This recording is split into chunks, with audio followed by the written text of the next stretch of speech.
দাদা দাদা, এই তোমার গার্লফ্রেন্ড না? কি মা, এ কার সাথে প্রেম করছে? তোমাকে কি ঠিক করছে ও?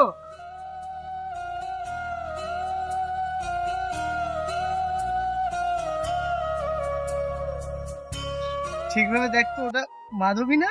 হ্যাঁ ওটাই। ও কার কার সঙ্গে বসে আছে?